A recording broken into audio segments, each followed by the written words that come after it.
আমি ডাক্তার অমরনাথ মল্লিক। আজকে এই ভালো থাকুন এই পর্যায়ের আলোচনায় ইমোশনাল ব্ল্যাক হোল এই নিয়ে দু একটা কথা বলব। ইমোশনাল ব্ল্যাক হোল হলো, আমরা এমনি ব্ল্যাক হোল জানি, মহাবিশ্বে অন্ধকার গহ্বর বলা হয়।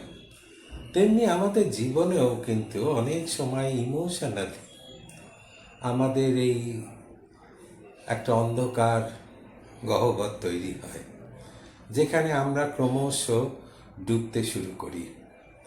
এবং এটা কেন হয়? যে মানসিক নির্যাতন যদি থাকে, যদি নিজেদের ভেতরে আমাদের হীনমন্যতা বোধ আসে, যদি পারিপার্শ্বিক দিক থেকে আমাদের ওপরে মানসিক উদ্বেগ, চাপ, মানসিক নির্যাতন এই সমস্ত হয়ে থাকে, তাহলে কিন্তু আমরা ভীষণ একাকী, নিঃসঙ্গ হয়ে একাকিত্বের একটা নিস্তব্ধ গহ্বরের ভেতরে ডুবতে শুরু করি, যেখানে আনন্দ নেই,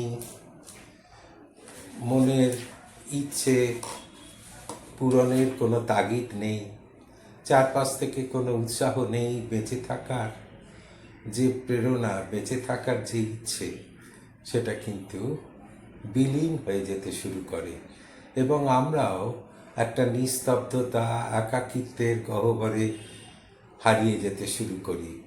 চারপাশ থেকে বিচ্ছিন্ন হয়ে যাই, চারপাশে সবাই আছে কিন্তু কেউ নেই, এই একটা ভাবনা মনের ভেতরে আসতে শুরু করে। এটার থেকে কিন্তু বেরিয়ে আসাটা প্রয়োজন।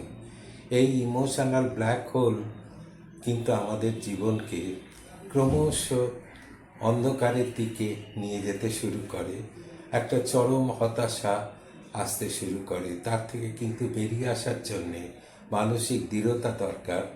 চারপাশে খুঁজে নিতে হবে যে কারা আমাদের মনের মানুষ, কাদের সাথে দু চারটে কথা বললে, আলাপ আলোচনা, নিজের মন খুলে কথা বললে আমরা ভালো থাকতে পারি। নিজের আনন্দ খুঁজে নিতে হবে, কারণ মনে রাখতে হবে যে বাইরের থেকে কেউ আমাদেরকে আনন্দ দেবে না। আনন্দ নিজের মনের ভেতর থেকেই তৈরি করতে হবে। এই মনের ভেতরের এই প্রেরণা, বেঁচে থাকার যে ইচ্ছে, এই ইতিবাচক মনোভাব, এটা যদি চেষ্টা করে করা যায়, তাহলে কিন্তু আমরা এই ইমোশনাল ব্ল্যাক হোল থেকে বেরিয়ে আসতে পারব। নমস্কার।